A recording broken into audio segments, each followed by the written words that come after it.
religieux et culturellement et Kamel Hamza et psychologiquement et tout ce qu'a dit Merzouq Haddad, qu'est-ce qu'il répond? Qu'est-ce qu'il répond? Non, mais moi, ce que j'ai envie de dire, faut qu'on arrête. Oui. Créer une entreprise, c'est déjà une aventure. C'est pas facile. C'est des gens qui ont un vrai projet. C'est-à-dire, on a le sentiment, vous alliez parler d'exemples concrets, j'aimerais bien les entendre. Quels sont le type de projet? On a l'exemple de ce projet qui veut lancer une entreprise. Dans nos quartiers, il y a des problèmes d'ascenseur. Il y a un manque, il y a un problème de maintenance. Il y a des gens qui veulent créer, donc ils sont en phase avec la réalité. Il y a des gens qui veulent reprendre des sociétés pour les développer. Il y a des start-up, il y a des projets il y a des vrais projets économiques. Mais est-ce qu'ils ont une connotation culturelle ou religieuse, ou c'est juste la personne qui les porte? Non, mais c'est tout ce que je viens d'entendre. Oui. Quelque part, on a l'impression que les gens viennent nous voir en nous disant j'ai envie d'ouvrir une mosquée. Oui. Mais ils le savent très bien. Mais attendez, mais quelque part, c'est ça. Non, mais dans la tête. Non, mais attendez. Laissez-les terminer. Non, mais il y a un moment donné, mettez-vous à la place d'un porteur de projet.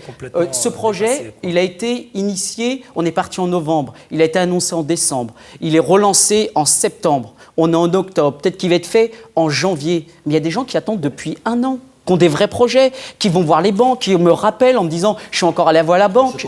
Non mais il y a un moment donné, pourquoi on ne peut pas leur tendre la main et leur faire confiance?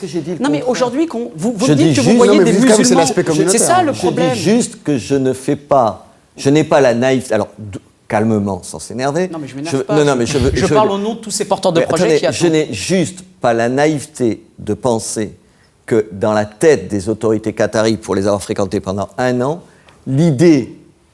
la constatation que c'était des gens de même religion qu'eux n'est pas pesée. C'est juste ce que je dis. Bien, je ne fais pas la grâce de ça. Quand on a rencontré l'émir, on a parlé en français. Il nous a parlé de son amour de la France. On a rencontré son fils qui est... Ce qui est marrant... Non mais je vais vous dire une chose. C'est quand même important de savoir qu'un pays aime bien la France. Ah oui. Ça, ils aiment bien la France.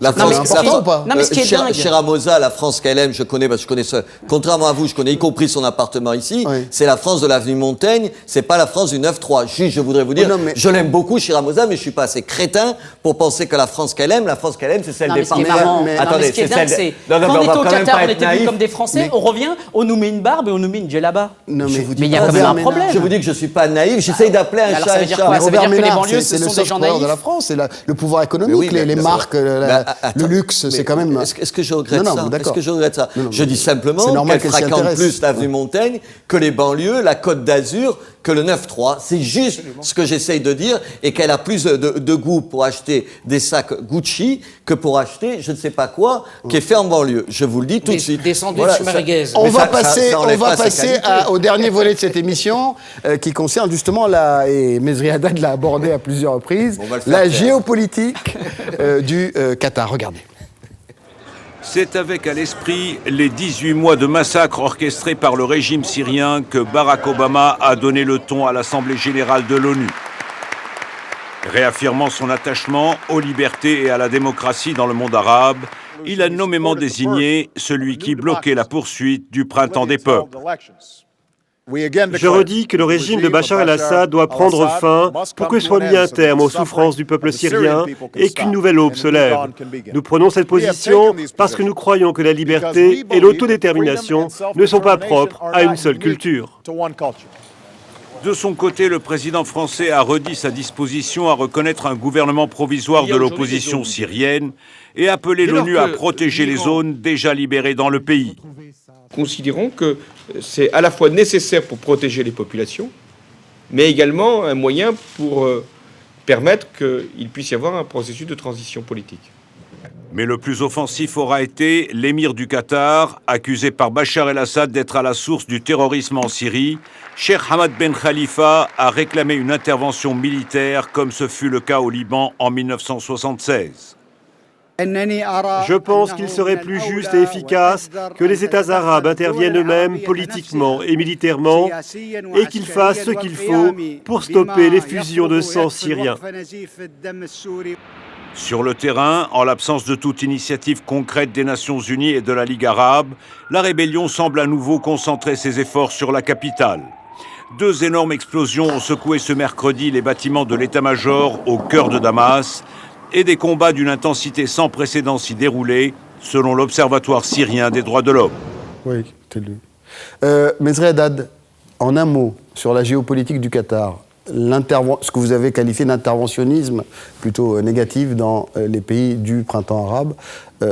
Quelle est votre analyse? Mon analyse, c'est que le Qatar a perverti le printemps arabe en le métamorphosant en hiver et en cauchemar islamiste, en injectant sa dose justement de wahhabisme. J'accuse le Qatar de financer le terrorisme, j'accuse le Qatar de financer des mercenaires en Syrie pour tuer des Syriens, j'accuse le Qatar de mettre beaucoup d'argent dans une subversion mondiale, et c'est pour ça que lorsqu'un pays mène cette politique dans ce genre de pays arabes, il en est capable de le faire beaucoup plus tard avec d'autres moyens en France. Robert Ménard. Moi, je suis pas loin d'être d'accord, mais je dis que ce discours n'est crédible que quand on a avant critiqué M. Kadhafi en Libye, M. Ben Ali en Tunisie, M. Bachar al-Assad. Je l'ai fait. Oui, non, attends, tu l'as pas fait avec la virulence qu'on aurait pu espérer. Mais comment on parle du Qatar aujourd'hui? Je l'ai fait pendant 15 ans. J'attends de voir les déclarations sur Bachar al-Assad. Mais mon idée, c'est que oui, il joue aujourd'hui une carte dangereuse. J'en sais pas plus que vous. Je vois un certain nombre d'accusations, par exemple au Mali, où on dit qu'il finance un certain nombre de choses. Absolument. J'attends d'avoir des preuves concrètes. Je crains qu'une partie des gens au Qatar puissent être tentés par ça, parce qu'une fois de plus, c'est pas un bloc homogène comme ça. Il y a des contradictions.